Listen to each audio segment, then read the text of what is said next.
Well, good morning. So welcome to episode 5. I can't believe it's 5 already, but that is what it is. You're rolling.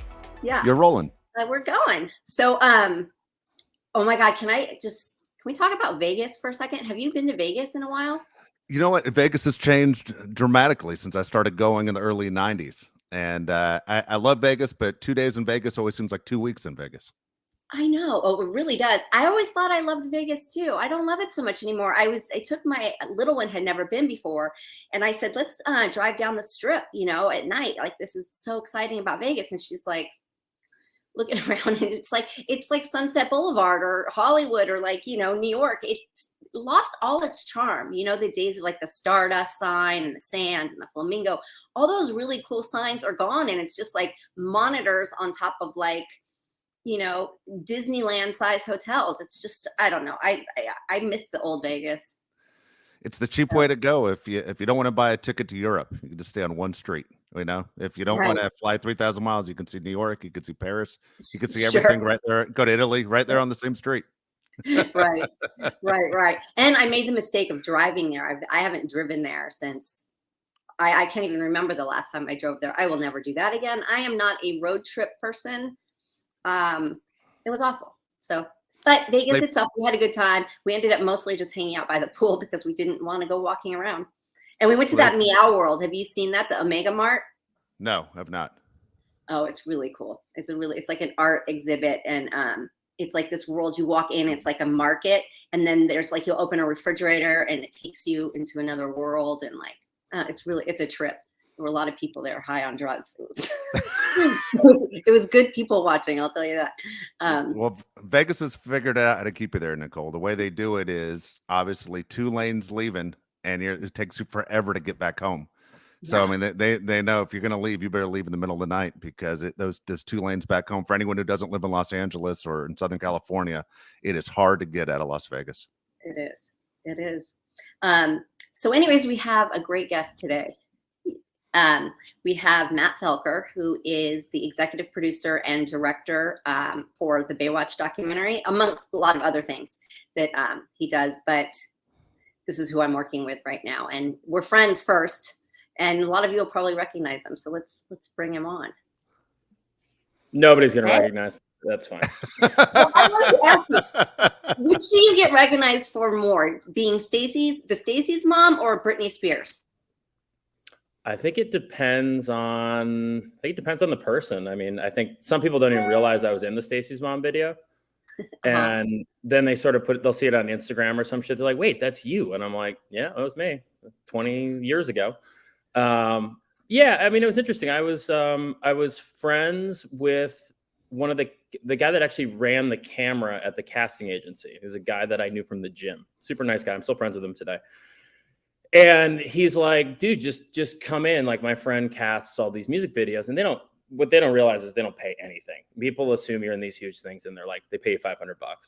And it doesn't matter who you are either. You can be like the biggest star in the world, or you can be me, and you're still not going to get paid anything. So this guy, he sort of started bringing me in, and I became friends with the casting director. And then I did the Stacy. Well, no, I did a Celine Dion video first. And then I did a good job, whatever that is, like being a model in motion, whatever that means. And I guess just not being a pain in the ass is doing a good job. Not being a jerk and showing up on time and doing whatever you're supposed to do is doing a good job. So I did that one, and then I did the Dido white flag video with David Boreanaz. And then that was Joseph Kahn, who was a big director, who I'm also still friends with today. He was like one of the biggest music video directors, and we just became close. And he's like, this is my dude for like this moment in time. Because after you get used too much, it's sort of game over, and they want to use the next guy type thing. But so I did that one. And then the Brittney Spears one was like kind of the last one. And since we're on a podcast, I'll give you some texture to the story. So I was not the first choice. I was not the second choice. I was not the third choice. I was maybe the 4th or 5th choice for that. And it was really because I was friends with the casting director. So Brittney Spears originally wanted Brad Pitt, which was a stretch. And he was probably my age now, actually. And he was like, I'm too old. Like, it's just not appropriate type thing. And then he wanted Ashton Kutcher, and Ashton Kutcher turned it down. And then there was a different model guy who was like this shaved head stud named Christian Monzone, who was actually dating Pamela Anderson at the time, ironically. And she wanted him because she saw him in a Dolce & Gabbana ad. And Pam actually forbid him, I think. Or if it wasn't Pam, it was whoever his girlfriend was at the time, but he was dating Pam in that era. Wouldn't let him do the video. So he's like, can't do it. And then Colin Farrell said yes. And Colin Farrell was sort of on the up. It was like early 2000s. And he was in, I want to say Bangkok, filming Alexander. And I think he was just too fucked up and didn't catch his plane. So he never showed up. And Scotty, who was the casting director at the time, calls. He's like, hey, dude, like, can you get down to Universal in like 10 minutes? And I'm like, yeah. And he didn't even tell me what I was doing. I had no idea what I was doing. And I just showed up, and like, she's there. She's like, hi, nice to meet you. Like, really nice. And I was like, whoa, fuck, where am I? Because I just arrived in LA. It's, you sort of get thrown in the trenches. And then 2 weeks prior, coming full circle to Baywatch, the first job I ever did was with Pamela Anderson.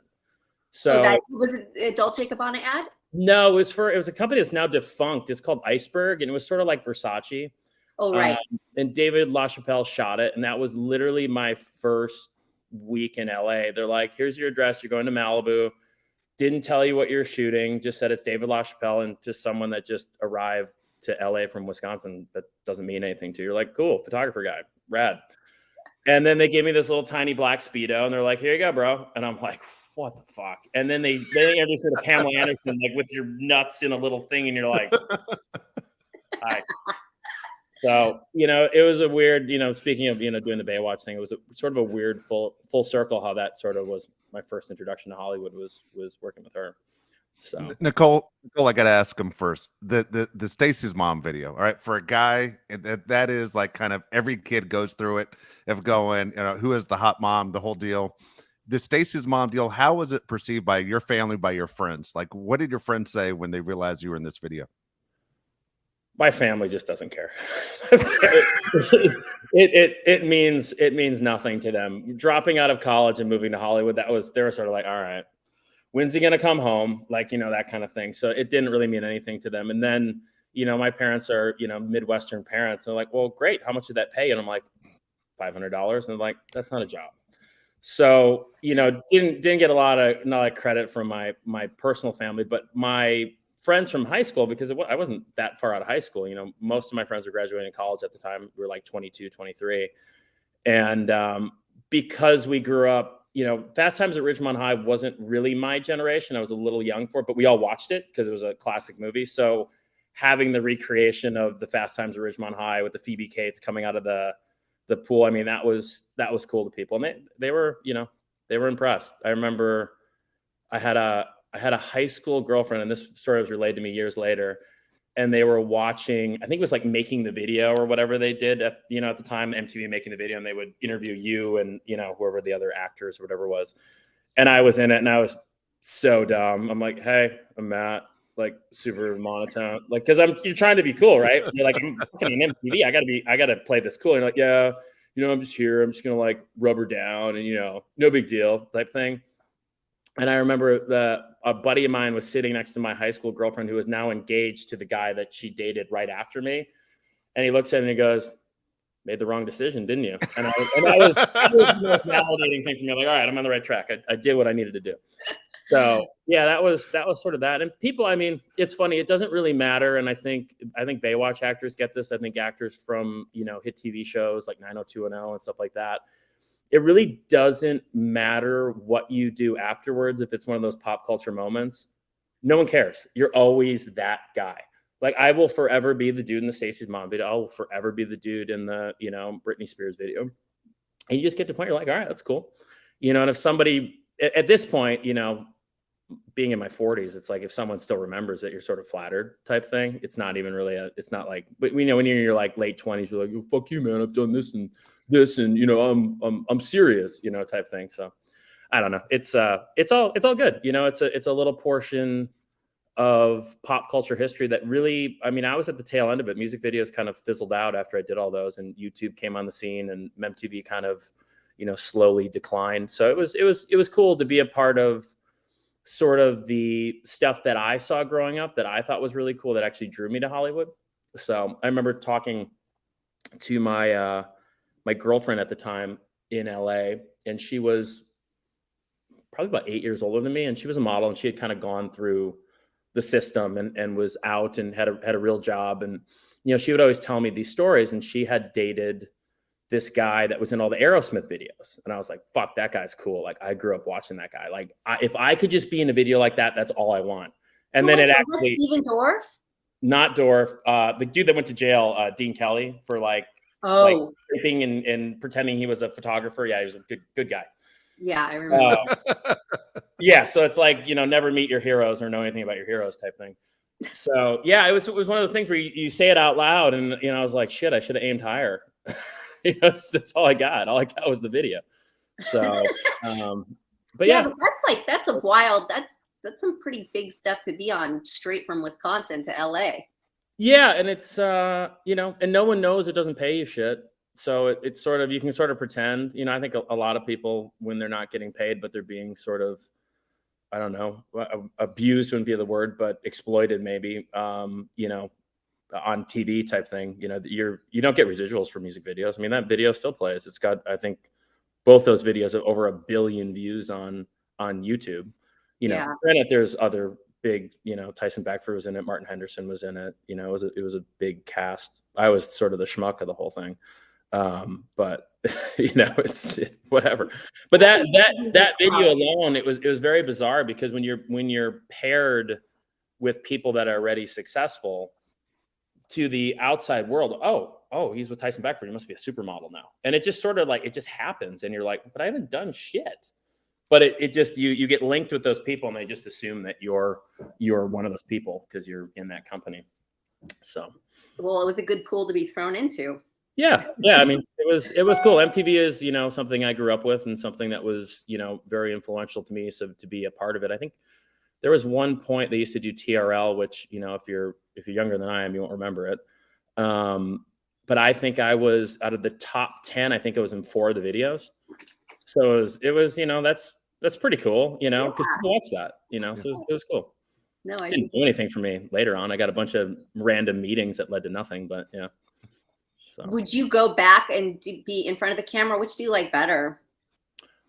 When you're a young person, people, it's ego, a lot of egos involved in it. I didn't come to LA I didn't come to LA to make money. I came to LA to like have a chip on my shoulder and prove to everyone back home that I could do something that they couldn't do. And I think I would say 65 to 70% of actors and models have that. I think there's probably 25 to 30% that are true artists, or someone like yourself that grew up doing it, and it's a job.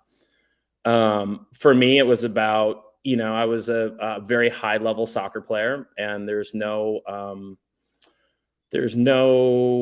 sort of career path in the United States for soccer players. There still really isn't. It's a little better now than it used to be, but you win state, you're the best, team in your state and in your region. And, you could go play Division I soccer, which almost all of my friends did.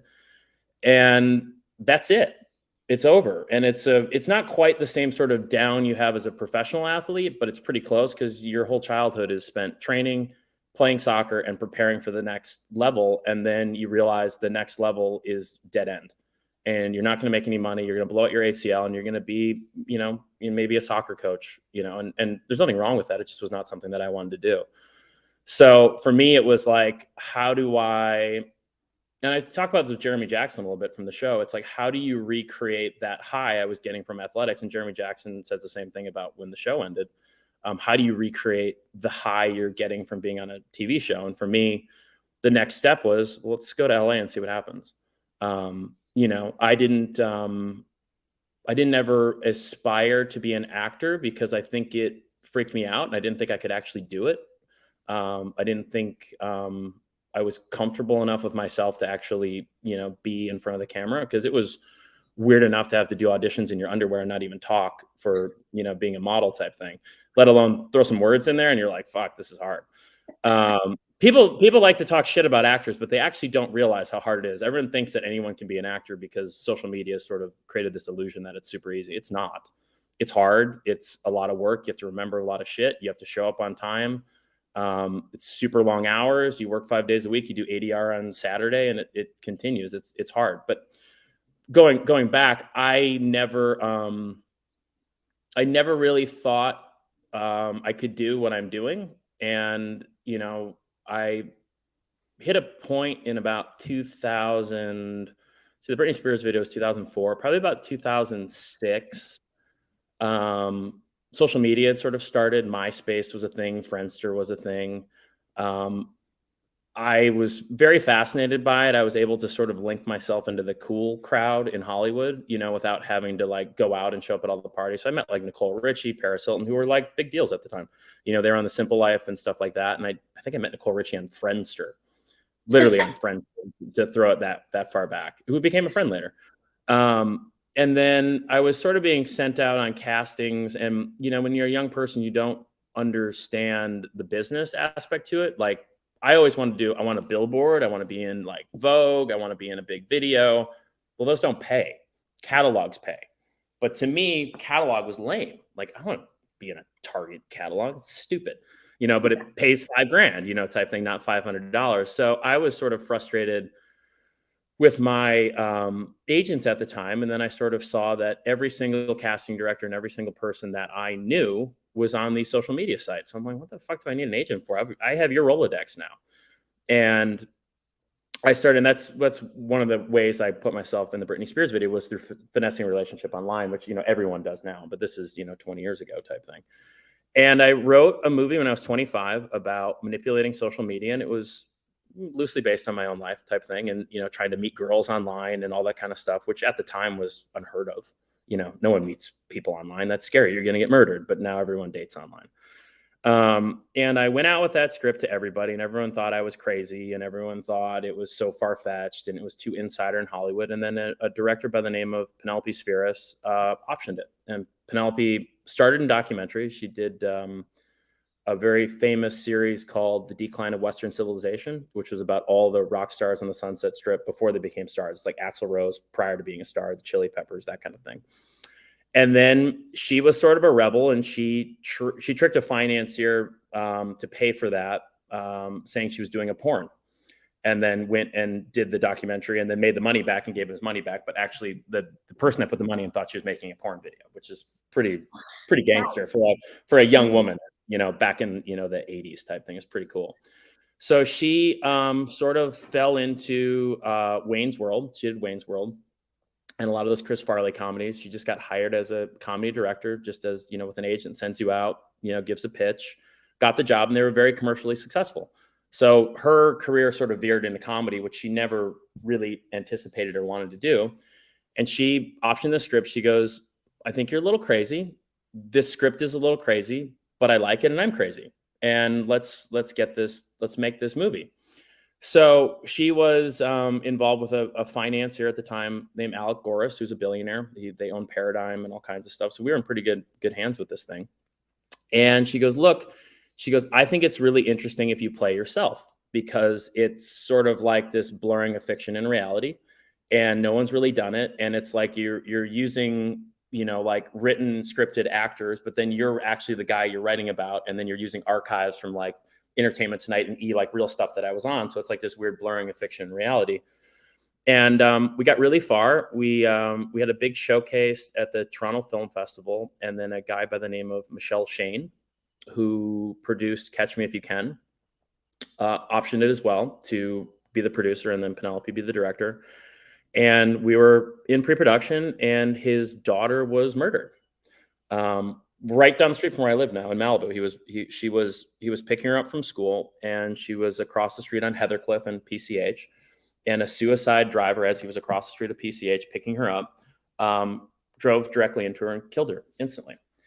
So with that, obviously everything sort of paused, and the movie was never made ultimately, because of that. Because when stuff goes, regardless of the situation, I mean, Nicole, when it has jinx type thing, no one will touch it. Like, well, why didn't it get made? Why? Well, because this guy's daughter was murdered type thing. Yeah. So that was sort of the end of that. And then, you know, Penelope and I started a production company. We did a couple movies that, you know, I was an executive producer on, and an actor as well. And to answer your question, now that you actually asked if you prefer being on camera or not, it took me 12 minutes to get there.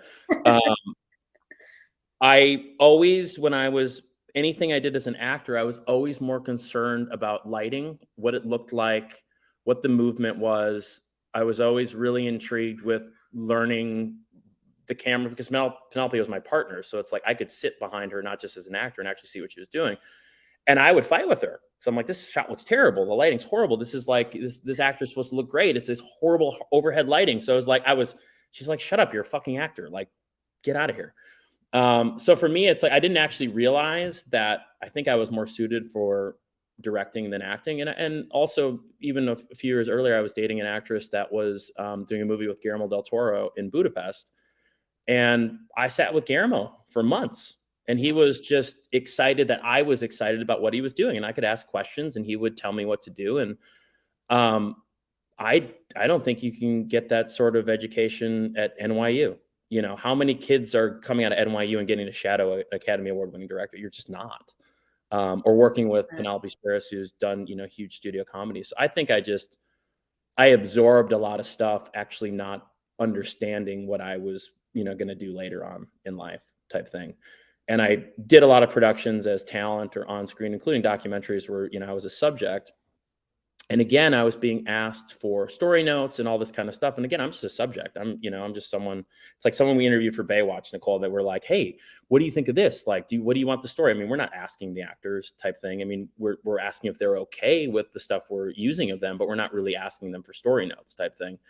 And these people were asking me for story notes. And not only were they asking me for them, they were using them. And it was reflective in the final product. And that's sort of when I'm like, I need to go direct something myself. And I just come off of a thing on Netflix called The American Meme with a great director, Burt Marcus. He's a very good director. He has a great infrastructure as a documentary filmmaker, has done quite a bit of stuff. And I really was more involved in that than the other cast, and because he allowed me to be. And I'm like, I think I can do what this guy does. I think I can do it. Not to say I'm better or worse or whatever, but I'm like, I think I can do what this guy does. Because I really saw what was necessary to do. Granted, you know, when you're doing a film or a TV show from start to finish, there's a lot of things you don't know that you learn as you go, and you fuck up and you waste money. And, you know, it's a learning process, which we've done on Baywatch. And I had produced a different, almost a competing film to The American Meme for Hulu called Public Figure. And it was sort of a similar storyline, but it was not as high profile as of cast members and subjects. And the guy who had done that movie contacted me because he knew I was in the other one. And he's like, hey, how do I distribute this? Like, I made this movie, but I don't know how to distribute it. And I had a relationship with the distributor, and I called and I did the distribution for him. I took no money for it. He's like, well, I'll give you a credit. I'm like, well, that's fine. You know, it was being a favor type thing. And I was flattered that the guy even contacted me, and I, you know, helped him out. And then he saw me interact with Nicole on Instagram. And he's a product of the 80s and 90s and knew exactly who Nicole was, and probably had posters of her in his room and shit like that, even though he won't ever admit to it. And he had offered me, he goes, well, the next thing I do, you know, I'll finance for you. And I'm like, cool. So he saw me interact with Nicole, and he goes, how do you know her? And I'm like, I don't actually know, but I've known her for a long time. Like, you know, it's just like, you just know people. And he goes, well, what about a Baywatch documentary? And I'm like, good fucking idea. And I contacted Nicole, and I go, Nicole, you know, we can finance this and we can do this, and you can be a producer on this. And, you know, but I can't do it on my own. I need you to help with the cast because I don't know these people. You're the only person I know type thing. And that's sort of how we got to where we're at. And Brian Corso is the guy's name. I'm still friends with him today. He did not want to put in a large enough amount of money for what I wanted to do. And it was you know, it's a stretch. And I knew no streamer or studio or production company is going to go give me a huge chunk of money and be like, here, dude, here, Brittney Spears guy, I heard you can maybe direct. Here's a bunch of money. Good luck, type thing. So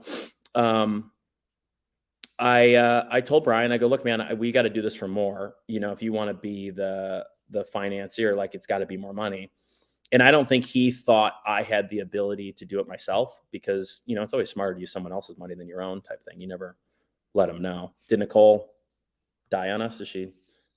Her video broke out. I got a question for you from the outside, Matt, because again, I'm one of these guys that I've done TV and radio for a number of years, never did the whole broadcasting as far as from behind the scenes, the producing.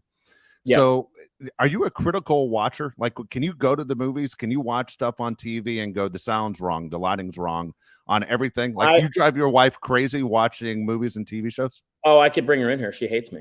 And the more you actually do from the production aspect, the more it's very, very difficult to watch something just for enjoyment. You're watching the setup, you're watching continuity, you're watching lighting, you're hearing bad sound or bad sound mix. You're looking at, you know, oh, that's a catalog music. They didn't use a composer. Jesus, there's no even music in this. They must have had no budget. Like you're just picking the shit out of stuff. And it's horrible. You know, and then there's stuff you see, they're like, fuck, did you hear that song? That song cost 7 figures just for that one song. You know, people don't realize. Yeah. So yeah, it's tough, but I'm more of a consumer of documentary, and I think that's one of the reasons I went into that, because it's really what interests me and it's what I watch. And subsequently the market for documentary actually became a space that is lucrative, and that's why, you know, the small filmmakers for the most part are being pushed out, and the Darren Aronofskys are doing, you know, the big stuff now. So it's a very, very competitive market. And that was one of the things I was talking with Brian about, even numbers and what to finance it for. It's like, you can't jump in the arena anymore for a little amount of money, because the production quality on some of these and the streamers are producing them from within and putting a ton of money into them. You actually can't compete anymore unless you want to throw in, you know, a good chunk of change to, you know, have the quality and have the music and have the sound and, you know, and the look that some of these documentaries are doing right now. How the original financier was really the one, it was really his idea, you know, to be honest. I mean, the story and stuff like that, you know, I formulated, but I always give Brian the credit of, you know, sort of the aha moment type thing, because, you know, for a brand as big as Baywatch, it's a really unique, it's a unique property because it's a massive brand. And maybe maybe I'll sound arrogant saying this, but I don't think they could have done it within type thing. I don't think the people that were involved with it, the actual show, could have done it for a number of reasons. One, they couldn't get financing. Two, there's too much tension between a lot of people still to this day, where if so-and-so is doing it, well, fuck them. And, oh, well, so-and-so is going to get this and I'm not getting this. So there's a lot of just built up animosity, I think. Not all, but some. And I think it took someone that really was just a total outsider, that had zero perception of any of the cast. I don't care who fucked who and who got this money and who got that money and who fucked your girlfriend, who fucked your boy. Like, I don't care. See, that's why it's turning out so great, because they're too much in it. You know, they're too close to it. They're too close. Yeah, they're too close to it. And it needed that. And for you to take the time like you did to get to know everybody and their story and everything like that, they would never do that. They think they have a story on everybody, and if they don't, they make one up. And it's sort of how they roll. Yeah, I feel like, you know, when you have these sort of legacy properties or, you know, any of that kind of stuff, the people closest to it, they know the story. It's their story, and it's going to be the same story, and it's going to be that story over and over again, and that's fine. But the real beauty of being able to self-finance something is you don't have to tell that story. And from my perspective, you know, we started this pre-pandemic. That's how long ago we started this. We started this like a couple months before the pandemic started. And then obviously we had a hiccup with the pandemic, but we only really shut down for a couple months and kept filming. Because of the pause with the pandemic, I was able to really create friendships with a lot of the cast. And with that comes trust, which many of the actors, if not all of the actors, have problems with, because I think they've been sort of exploited by the brand, not necessarily, the creators or someone or those people, but just in general being underpaid and overexposed type thing.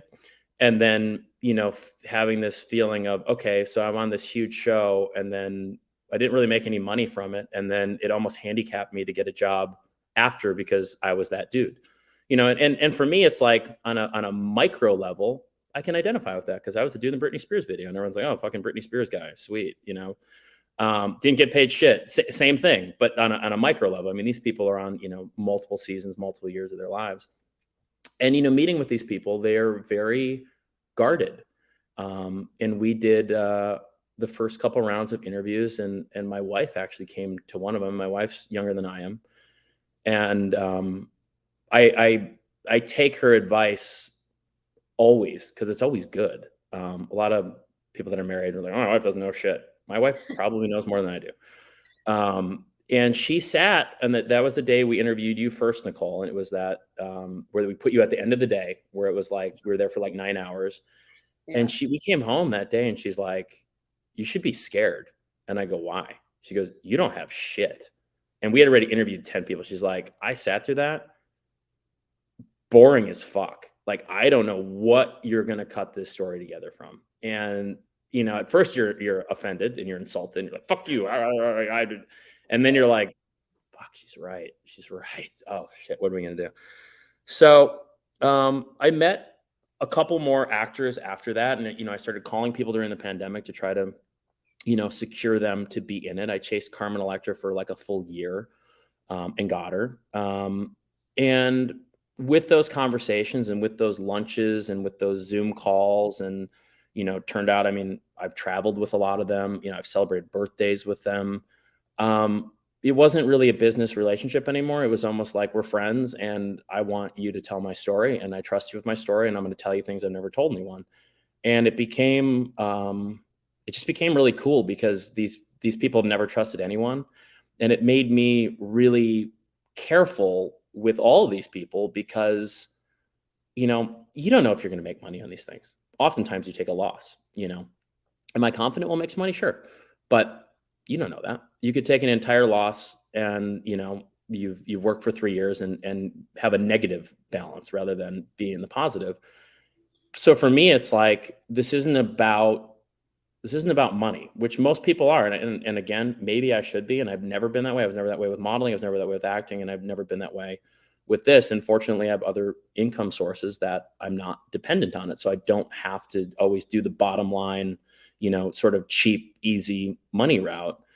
And for me, it was like, I want to make a project that every single person that is involved in this project and every single person that's on camera is going to like what they look like and like the story that they've told, which is almost never. You're always going to find a cast member be like, well, that was fucking wrong. And they edited this and this and that. And I send cast members that we heavily feature, which no director does. I mean, Billy Warlock actually just texted me right now. And I send them stuff because I know they're really careful, and I send them stuff and they'll see stuff and, they'll be like, hey, I said fuck in this and it sort of emphasizes, me being bitter and this and that. I don't want to sound bitter. And to me, it doesn't play that way, but to them it does. So I'll, take these notes and I'll go and I'll tell my editor who wants to murder me because I make him do this shit all the time. And I'll take that out and I'll make it play this way. And then I'll send it back to them and I'll be like, how's that? And they're like, yeah, that's perfect. Nobody does that because it's very time consuming and it's very hard to keep everyone happy. But at the end of the day, I just want everyone to really love what we did because I don't think anyone that's been involved on that show can say that about 100%.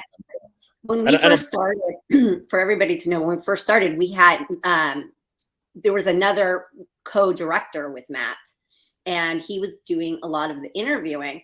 And after that first day, do you remember I called you and I was like, that was the worst interview like I know. ever. Not only was I tired because we'd been shooting all day, but and then to throw me on camera, you know, I was not camera ready, and I was like, no, it was a terrible interview, and he's like feeding me lines, and it just wasn't what the project was supposed to be. So I think the pandemic was, you know, weirdly such a blessing. Yeah. Well, when you cut out, I was telling him that we started with a second co-director because, you know, really being my first time directing, not just producing, but directing it, I felt like, you know, you don't know everything. Find someone that's done it before that you can lean on and help you. And then, you know, I told Dave that, you know, I got to a point where like nobody knows shit. Everyone is just sort of like just faking it through and telling you this and telling you that, and they don't know fucking anything. And if we're all not going to know fucking anything, I'll be the guy that it falls on because I'm the one that's name's going on it. And if it fails, it's ultimately my fault, but I'm not going to let this fail because someone else fucked it up. So, you know, no hard feelings towards that director, but I just don't think they grasped what I wanted to do. And they were really going in the direction of the same old, same old. This is the story. This is how the show was revived from, you know, network to syndication. And it was this and that. And it's all the shit we've seen and heard a million times on, you know, the Eat Your Hollywood story, this and that. And not to say that there isn't a place for that. There is a place. It's the first 10 minutes of episode 1, but we're a 4-hour long series. It's not the story, you know, right. It's how we got here. And we, you know, for me, it became less about Baywatch and more about the actors and more about their personal lives and experiences and sort of how it all comes full circle to their experience on the show. And it's really, you know, it's really, I gotta say, I actually get like choked up when I talk about it because some of the actors really went through and are going through really hard shit. So it's tough. Let me ask you. I think generally also that's why there's usually only one director because it's hard to share a vision with somebody. You have to be really, really close, I think, with somebody, you know, in life to share the same vision to do a project like that together. Well, I mean, I had a hard time because I was the youngest. And I'm not that young, you know, either, but I was the youngest of all the producers and directors involved. So it's like, here I am paying for this shit and I'm getting like bossed around by technically employees. I'm like, what the fuck is this? Like, no, like I'm asking you to do something, please do it. And if you don't, I'm going to fire you. And I don't think anyone thought I was going to do that. Even Ari, who I've known for 15 years, who was my co-writer on that social media movie, who came from MTV. He was a creator of Pimp My Ride. That's how I knew Ari Shofut, who's the other executive producer. He'd never seen me be an asshole because I'm pretty calm.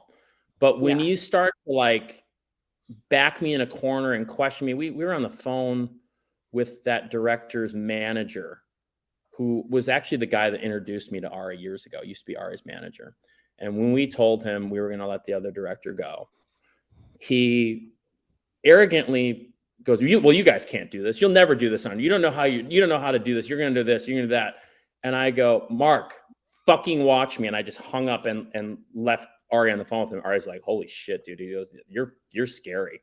And I go, yeah, because I'm not going to get bullied by these people. It's like, you know, it's like I'm paying for this. Like this is a huge risk for me. And it's going to be my one and only shot. If this fails, I better go find something else to do. And if it succeeds, I'm going to get more opportunities out of it. So I'm not going to let someone else fuck this up for me. And I think it was the right decision. And it, you know, unfortunately, 100% was the right decision. 1000% was the right decision. Yeah. And I think, you know, the project took longer because of it. I mean, we also hired a new editor that, you know, cost us $100,000 and he pretended he was editing when he didn't do shit. And hid behind COVID saying he couldn't see us or we couldn't come see what it's because he has a child and they don't want the kid to have COVID. So that we got scammed out of $100,000 from that guy and lost 7 months. And the $100,000 doesn't bother me. The 7 months bothers me. So, I mean, like I said, it's like, it's a huge learning curve, but this guy was given to us by Amazon, you know, a highly rated editor. And this guy just totally fucked me. But you learn. And I don't forget. And now I'm on a podcast and I hope he listens to it. So what's his name? Yeah, I don't want to do that. But so let me ask you, perceptions, you know, reality for everyone in life. So when you guys are working on this documentary, Is there anything that shocked you, Nicole or Matt, that you said, man, I didn't see it that way, especially you, Nicole, who was on set, to say, man, I didn't see it that way, but this is what they were actually going through, that you said, man, that's the one thing I took home going, man, I didn't realize that's what that person was going through, or that's not how I saw things. Nicole, you can jump in on that. I mean, yes and no. It's interesting because for the actors that did open up and give their stories, some of them I already knew the story, and some of them, you know, I didn't. And yeah, it was like, oh, wow. And then other ones, it was sort of like the same story over and over again, you know, that you've heard a million times. So yeah, there's a really mixed bag of some really interesting life experiences that people went through. And yeah, it's really good. It's, you know, and nobody's ever showcased the actors like this. So it really makes them human and really sort of relatable and cool. And it's shot cool and it looks cool. And Baywatch never did, you know, it looked cool, but it was for that time, and everything that, all the press that came along with Baywatch was always, you know, I mean, forgive me, but kind of cheesy. And it always had that cheese factor to it. So to see it in a more serious light is just, it's really fantastic. It's a special thing. Yeah, we when we started this, you know, I always had a really specific vision for it. I mean, you know, I've lived in LA for almost 24 years now. I'm a beach guy, surf, and you know, surf culture and surf the sort of the look and the feel of surf photography and cinematography was really important to me. And I, you know, I really wanted the stories to be great stories, but I wanted the visuals to look like some of these amazing surf films.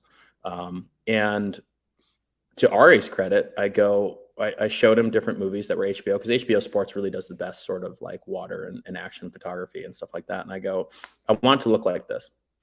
So everything we wanted to look like, we just looked up who did it, and we just hired them.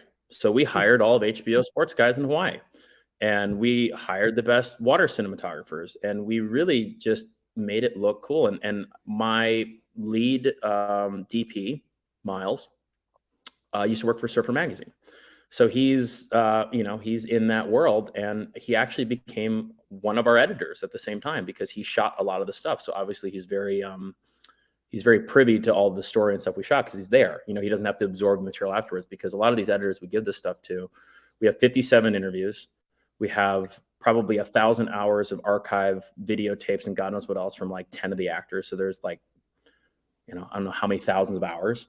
Then there's B-roll that we shot at least 2 hours of each actor of B-roll. So they open up this file and they see all this shit and they're like, where do I begin? I mean, I write out the story. I give them a story, just like a scripted thing. Like, this is the actor, this is the A storyline, this is the B storyline, this is the cliffhanger.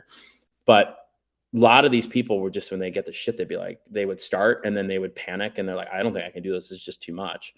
And Miles really jumped in, because Miles knew the story and he shot, you know, 90% of the story. So he's like, I can do this. I know the questions you ask. I know, you know, what you're getting at with these people, you know, I know. And he's really been a lifesaver for us. You know, and he's got a great career with us, because he's got paid more than anybody, because he's been editing for eight months now. So I don't think he ever wants this shit to end, because he's like, this is awesome. I don't have to try to get work. I just get to sit at home and edit and watch Baywatch and go through people's archives and look at cool shit. Like, this is awesome. So he's totally stoked on the whole thing. And I love Miles, and I hope we get to do another thing with him, because he actually just called me, because he has to call me 9 times a day. He was just calling me a second ago. So, that's you know, my wife, I got married 4 years ago, right when we started this project. And she's like, I fucking hate Baywatch. Our entire marriage has been Baywatch. I never want to hear Baywatch. I never want to hear that fucking song ever again. Like, this has become a long thing, you know, type thing. It's really become a life thing. And, you know, I sort of think to myself, it's like, I've been engrossed with actors from 11 seasons for 4 years. And that's more than almost all of the actors were even on the show. You know, they were, you know, 2-3 years, and that was it. And then, you know, there's Jeremy, Mike Newman, and Hasselhoff that, you know, did the whole shebang, but that was it. So it's like, my experience with this show is almost similar to being one of the cast members now, because of just the sheer amount of time I've spent on it. Yeah. So yeah, I know more about Baywatch than I would like to know. Yeah. But it's cool. And, you know, again, full circle, you know, the first job was with Pam Anderson. As a teenager, you know, it was like Baywatch was an interesting show. And I think even some of the people we interviewed said the same thing. Like, no one really watched Baywatch start to finish. It wasn't like a show you had to watch to stay in the story. Like, oh, what's going to happen next? Is Mitch gonna, you know, fight an octopus? You know, is Pam's boobs going to get bigger? And, you know, like, no one, it wasn't really like one of those things. But it was on in the background, and you would always see it and be like, oh, dude, that guy's fucking ripped. That makes me feel insecure. Oh, that chick's hot. I'll never get that chick. You know, so it was one of those things. It was sort of a barometer of beauty, and it was a barometer of cool in the beginning. It got corny as years went on, because I think they sort of, what's the term, jumped the shark as years went on. Yeah. So, you know, for me, it influenced me to become a lifeguard. I was a open water lifeguard, and I will 1000% say I only did that because of Baywatch. And when I was a little kid, my older brother's friends used to make fun of me, and they used to call me Hobie. And then, I love it. and then as I got older and was an actual, you know, open water lifeguard, you know, all of us had nicknames of the cast.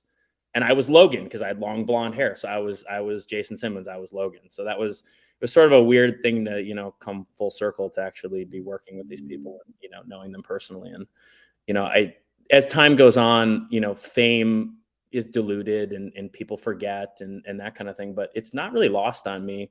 Sort of like you with Nicole and working with Nicole. It's like, sometimes when I get frustrated with shit, it's like, when you were 16, did you ever think that you would know all of these people and have them on speed dial and be able to talk to them at a click of a finger type thing? It's kind of cool. You know, it's really your childhood coming full circle, which is, you know, sort of how I wanted the audience to view this. It's like, what does the consumer want to know? Like, what does the consumer of the show want to know? Not what do the creators want you to know, or what do the cast members want you to know? It's sort of like, it kind of comes from a place, what did I want to know? And then, you know, people would give me stories. A lot of the stuff that really came was like off-camera stories, because I'd hang out with the actors before I put them on camera. Like, we went to Telluride with Billy Warlock. I skied with him a whole day. So you spend a whole day in a gondola and a chairlift, and you talk, and he says stuff, and then he'll say stuff that he would never say on camera, and you would never remember to ask him. And then you're like, hey, remember that. And then you bring that question up the next day. And that's how you get the really good stuff. And, you know, Mike Newman has become literally like a dad. I mean, I see Mike 4 or 5 days a week. I always laugh that, you know, my best friend's like a 69-year-old dude, you know. So it's cool. It's a very cool experience. You know, Jeremy and I have become very close. Jason Simmons and I have become very close. David Chokachi lives, you know, down the street.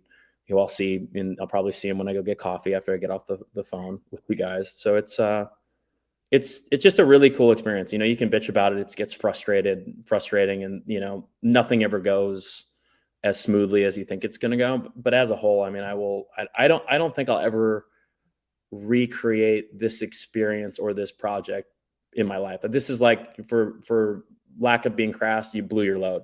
Like, this is it. You can't recreate this. It's sort of, you know, I think Jeremy even is quoted saying it about the show. It's lightning in a bottle. It's a one in a lifetime, you know, sort of experience. Like, I've had calls from people being like, oh, there's going to be a competing project. And I just go, good fucking luck, because none of these people are going to talk to you. And any of the people that are going to talk to you don't have the story. And the people that have the story, they're not going to trust you with the story, and they're not going to talk to you. So good luck with that. You know, hope it comes out well. And we're done, and you haven't even started. So, you know, yeah, congrats. There's that. Yeah, there's that So part. I'm writing a book. I'm gonna write a book, and it's gonna be called "How Can I Be Matt?" Yeah. How can I be Matt? A day in the life of Matt. I'm just gonna follow you around. I mean, my life is pretty cool right now. Like this golden life. Like, I'll just go to LA from Wisconsin. It's on set with Pamela Anderson, Rachel. It's you know, it's one of those things. It's like, you know, managing your expectations, like unfulfilled expectations. And again, I was one of those people too, where, you know, and hopefully this project solidifies sort of my life belief and motto is like, if I can't be the best, I don't want to do it. Like, I got real far in the modeling world. I did a lot of big stuff, but I wasn't the best. I'm like, oh, fuck this. I'm done with this. I can't be the best. And I'm too old now. So whatever. then I sort of saw acting, and I did some cool things, but if those projects don't really make you explode in your early 30s, it's kind of game over. It's a trajectory. You have to build it, and that's it. And, you know, you do a couple Lifetime movies and Hallmark movies, you're like, fuck. No offense to people that do that. That's not acting for me. You know, if you can't be at that top, I'm just not interested, you know. And it's the same thing, you know, with this project. And I truly think, and this is going to be a bold statement, I truly think we can win awards with this. And I don't think anyone has ever mentioned Baywatch and critical acclaim in the same word. I truly think that. And I had a producer on this who's a business partner in our production company, Antisocial Hero. And I always thought he was kidding. He goes, dude, you're going to win, because it was a movie at first. You know, you're going to win an Academy Award for this. You're going to win an Emmy for this. I'm like, Drew, it's fucking Baywatch. It's never going to happen. He goes, no, dude, it's going to happen. And then I showed him the sales reel, and he's like, told you it's going to happen. And I go, and, you know, we had a couple guys, a guy that did our main titles, is, you know, they do like the big Disney movies, and, you know, they're a huge company. They're a huge spend too. He's a Emmy judge, and he goes, get your speech ready. This is really good. He goes, it's that good. And, I, you know, you can cheerlead it all day long yourself, and people are like, yeah, asshole, it's your project. Of course you think it's good. Yeah, it's great. But when you're hearing it from outside people that normally aren't giving you any praise, or it's really hard to get praise from, and they're like, this is really exceptionally good. And even if you don't, it really is. And the thing is I can't wait for people to see it, because I don't know about you, but when people say, what's the documentary on? And you're like, it's on Baywatch, you know, you get this look of like, yeah, but that's the beauty of when we you know, we talked about, you were talking to me about this when we broke up, and like, you know, is it really cool to surprise yourself, you know, and what you can achieve and what you can accomplish. And that's cool. I think that what's even cooler is to surprise other people. You know, when you're the dude in the Brittney Spears video, the expectations are really fucking low. And I love that. So to have really low expectations. And so, I mean, I just moved out of a house in the Valley, and I'm living in Malibu now. And even a friend of mine, he, you know, came out of the house, was like grabbing clothes and stuff I just want to get rid of and shit like that. And he goes, dude, your life in the last like 5 years, you get married, you've bought 3 houses and moved subsequently from here to here, and now you're living in fucking Malibu. The Baywatch documentary, it's like, dude, you're like, you made it, bro. Like, and this is someone that would never say this to you. And, you know, I haven't made it, because I'll have made it when we have a definitive sale, and it's, you know, a trade release, and we have the streamer, you know, there, and it's, you know, the big aha moment, and then to ultimately have it perform well. So, but to even get this, so I got Jason Simmons, Billy Warlock, and my, so yeah. So it's just, you know, I'm not there yet. You know, I don't want to, you know, get ahead of myself, but I'm proud of everyone that has been a part of this, because it's not easy. It's very easy to get fatigued. And, you know, there are a couple times you know, I've been so frustrated with people trying to undermine me, people trying to, you know, screw the project up, or sabotage it, or try to like bring some competing project out, which, you know, regardless, none of it matters, because I think the project speaks for itself and it's strong enough, but it gives you anxiety constantly. And it's like, my wife will see my phone go off, and it's something related to Baywatch. She's like, you immediately change, and you get antsy, and you get aggro, and you just become a different person. And it's just because you've spent so much time, energy, and actually care about the people in the project, that when someone tries to fuck it up, it's like someone trying to fuck your family up, and like, I will kill you. Like, don't even fucking try. I will fucking kill you. And it's a very similar feeling. Like, these people become very, very close and family. And I mean, I'll be friends with all these people for the rest of my life. I mean, I'll most definitely be the friends with these people for the rest of my life. So it's been a very rewarding experience, at the same time as difficult, and sometimes aggravating and anxiety driven. And then, you know, this project went from a feature film to, you know, a 4-part series, which, you know, as a producer, becomes 4 times the post-production cost. Yeah. So, you know, what we were initially budgeted for was not what this became. So you're constantly like, okay, how much do you believe in this project? How much do you believe in yourself? Because what you're about to put in, you have the ability, if you fail, you're going to lose it. So there's consequences for me, there's not as big a consequences for the cast, and not to, make them, smaller portion. It's just that, the worst thing that can happen to them is that it just doesn't do anything. And it doesn't, none of them look bad. Everyone looks. No, it's not going to be bad for anybody in it. Everyone looks great. I think we made a really conscious effort to make everyone 3-dimensional characters rather than these 2D, like, oh, how did you get so ripped? What did you do to tan? How many sit-ups did you do? Did you have to starve yourself? Oh, so-and-so did a bunch of cocaine. So-and-so fucked so-and-so, and this one fucked that one. And then, it's just, it's boring. Even Pamela Anderson, who did her own thing from the beginning, I never thought her story was it. I think it's part of it. I mean, I think it's a small portion. I mean, she was a huge star. She was, she's very synonymous with Baywatch. She was very synonymous with that look of Baywatch and sort of the 90s zeitgeist. But the whole sex tape thing and all that kind of stuff, it was like, fucking cares. You get to a point where it's like, yeah, we know you guys had sex with a lot of people. It's cool. It's what you should be doing in your 20s. That's the goal. Like, you want to have sex with a lot of people, and then you type thing. You got married at 19, so no, you lost out on it. But you're probably better off for it. Never went to a bar. Well, you're better than us. I'm living through you, Matt. I'm living through you. Yeah. So it's one of the things that the low hanging fruit story that I feel everyone assumed this was going to be never interest me from day one. And everyone sort of got up my ass for that. And then they did that whole Pam and Tommy series. I'm like, there it is. There's a story. It's done. And it's done by Megan Ellison, who wins Academy Awards and Emmys. And it's got, a $20 million music soundtrack and huge actors. And it's 10 episodes about a sex tape. There it is. We don't need to touch it anymore. It's done. It's been done. And then Pam did her own thing. It's been done. It's like you want your own story. There you go.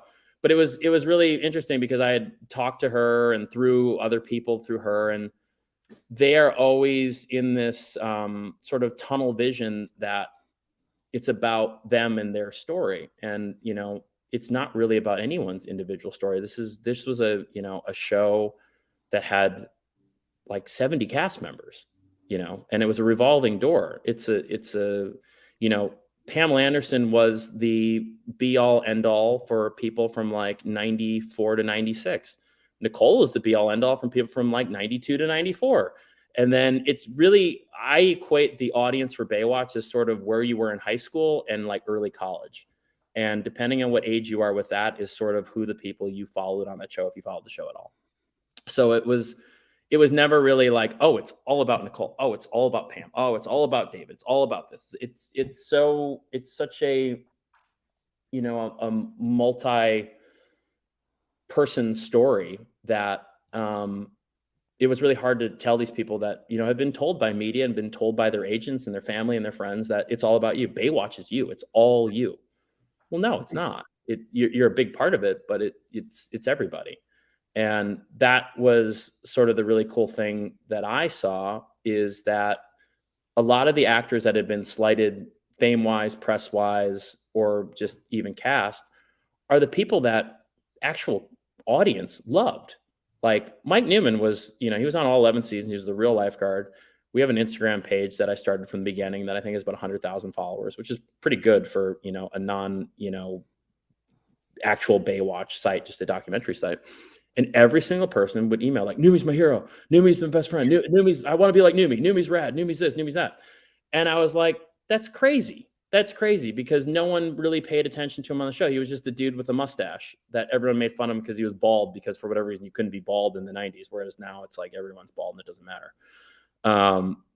So it was interesting to see these characters that were slighted that had a really large fan base. And I really saw those actors had the best personal stories for whatever reason. Some of it's tragic, but they were the most evolved people, because, I mean, Nicole, when you're like a hot person, not to say that this, pertains to you, but when a lot of these really hot chicks and hot guys, they never really have to evolve. because they can just scoot around being like, oh, I'm the hot guy, I'm the hot. And they never really evolve into like introspective people. They never think about, because they just, shit's given to them because they're good looking. Yeah, their life is easy. Yeah. And the media is perpetuating it. So it's like, now you're famous and you're good looking, and, you know, shit's given you for free, and, oh, you come to this and come to that. But the people that sort of got that roadblock or weren't skating by on their looks or their fame really had to do work on themselves, and they were really introspective on their lives and sort of where they came, and, you know, where they've been, and sort of ultimately where they ended up, and recreating themselves outside of being an actor, you know. And I think Nicole, I don't want to give away the movie, but Nicole has some really great sound bites about, you know, being an actor, and it, you know, it's sometimes just a small portion of your life, and sometimes it's a career. And, you know, the media and social media and all that kind of stuff is really cruel to actors, because they think when they're not acting or working anymore, that they're somehow a failure. Not because that, maybe I don't want to do that anymore. Maybe I wanted to become a real estate agent. Maybe I wanted to be a mom. Maybe I, you know, wanted to, you know, move to Telluride like Billy Warlock did and say, fuck it, and I'm done with this. So it's always perceived as failure, which I wanted to emphasize that it's not failure. It's reinventing yourself and doing other things in life. The person you are at 20 is not the person you are at 30, and the person you're at 30 is not the person you are at 40. You know, you guys know, people that knew you in your conversation. We had this conversation because it's true, and you change in your life, and other things interest you, and maybe you go back to it, maybe you don't. Like, people don't get it, and people also don't get it that it doesn't necessarily pay all your bills. You know what I mean? So it's like, people have to have other jobs. You know, it's fame and wealth is not synonymous, which people don't realize. Yeah, it's often not. I mean, it's very rare that it is, and, you know, it ends for everyone eventually. It just depends on, can you make enough money and good enough investments that you can skate it out. And, you know, the industry has changed even more, with the amount of money that you're being paid is, you know, a fifth of, you know, what it was, you know, in your guys', you know, heyday type thing. Yeah.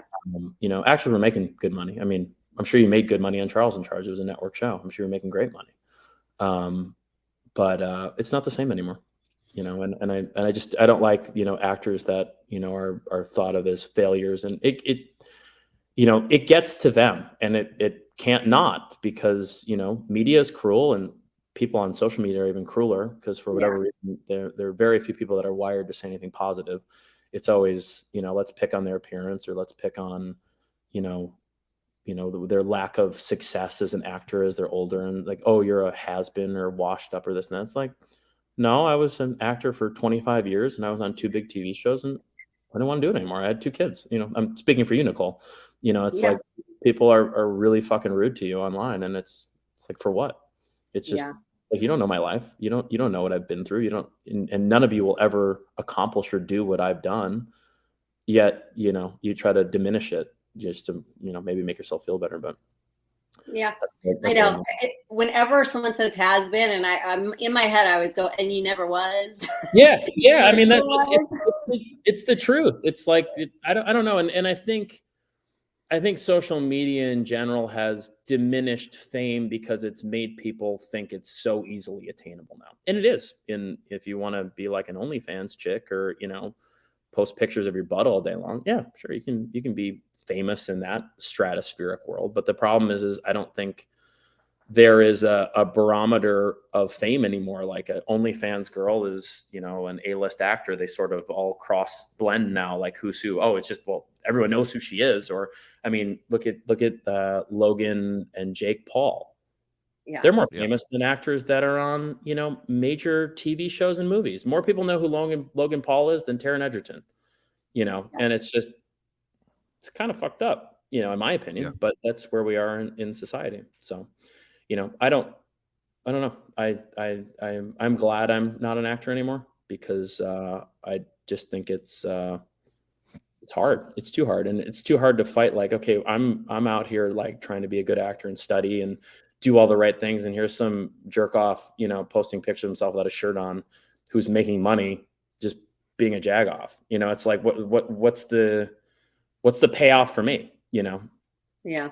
So it's you know, back in, you know, when I was a kid, there was a handful of actors that everyone knew who was. And, there's the TV actors, there were the movie actors, and that was it, and then there were soap actors. And then, if you could move up in the chain, you would, but it was a very elite club that was very hard to get into. And, if you made it, you made it, and that was it. And you were in that scene, you were in that club, Nicole. Yeah. It's very different now. And it's, the platform is so much bigger. Yeah. But times change. It is what it is. But I'm really glad I got to take this ride with you. It's not over. It's just about to get more fun. I know. I'm happy to be on the ride. It's one I'm not jumping off of. Yeah, we're gonna do the fun stuff soon. Soon the press and the promotion, all that kind of stuff. That's where it's gonna get fun. Right now, the post is tedious. We're sort of in the final stages of post with music and licensing clips. Fun to see it all come together. It's really, I'm finding the whole entire process really fun. Nicole's been my hardest critic, because when I had other people involved and I would send her stuff, she'd be like, "This sucks," and I'd be like, and then she'd be like, "This is terrible." What was your rule? This ain't it. And I'm like, but she was right. She was right. It was one of those things where I wanted to think it was great, but I knew it wasn't. And we did a sales reel about a month ago, and I sent it to Nicole, and it was the first time I didn't get one bad note. Not one. Not one.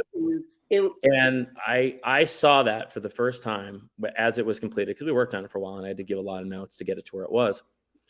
And I literally cried, and I sat up and I just was clapping for myself like a moron, because it was the first time I had seen something that we had done that actually reflected what I had in my brain of what it wanted to look like.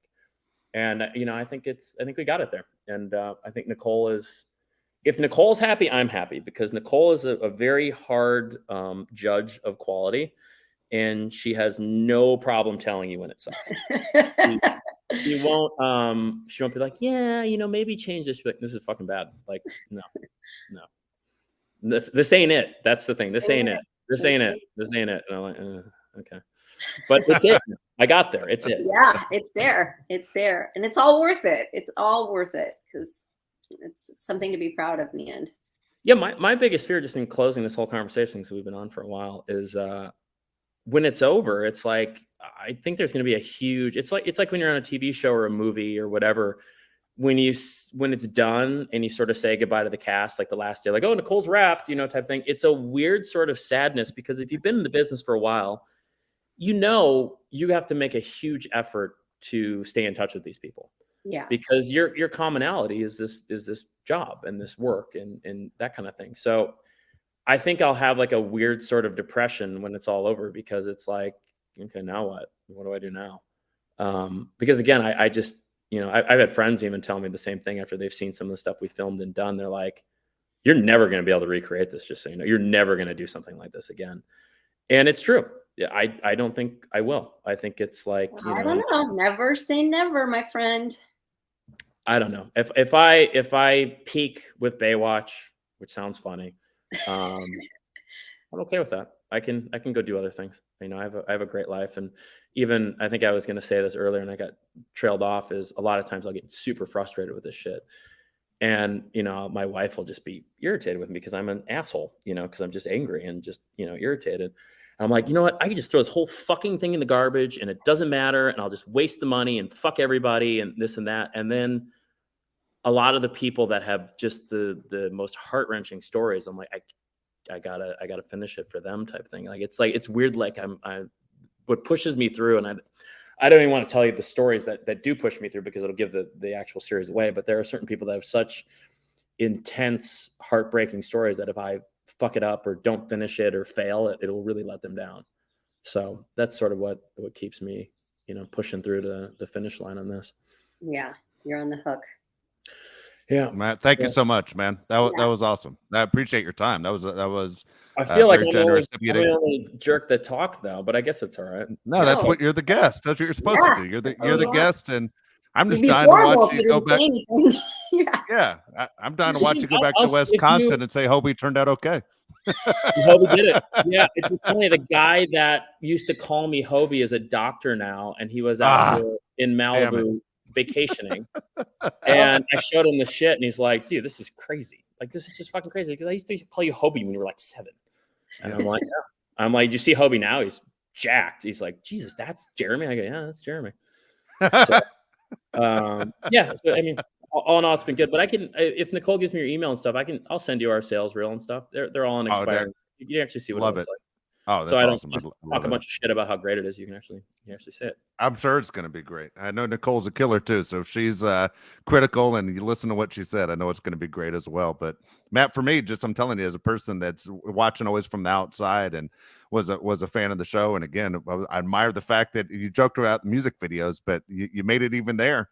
I thought it was cool. I was very excited to listen to you, and I appreciate your time. Well, I'm glad someone's excited to talk to the Brittney Spears guy, because I got a letter from ABC News. I did a thing from 2020, and they sent me like archives back, and it was on the ABC letterhead. It said "toxic guy." They just it doesn't matter. It'll follow me forever. It's like it's like Jeremy Hobie his whole life. It's gonna happen. I think Jeremy said that he made a comment, and I don't think this will make the cut because I just don't think it's going to be in there. So I can spoil it for you guys.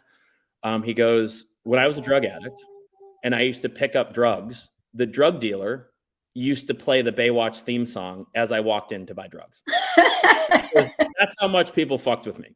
And so, it could be worse. That's amazing. Oh my God, that's a great story. Jeremy, your mom won't appreciate me telling that. Matt, thank you so much, bud. Appreciate it. Guys. Okay. Thanks, Nicole. Bye. Thank you. Bye, guys. Take care.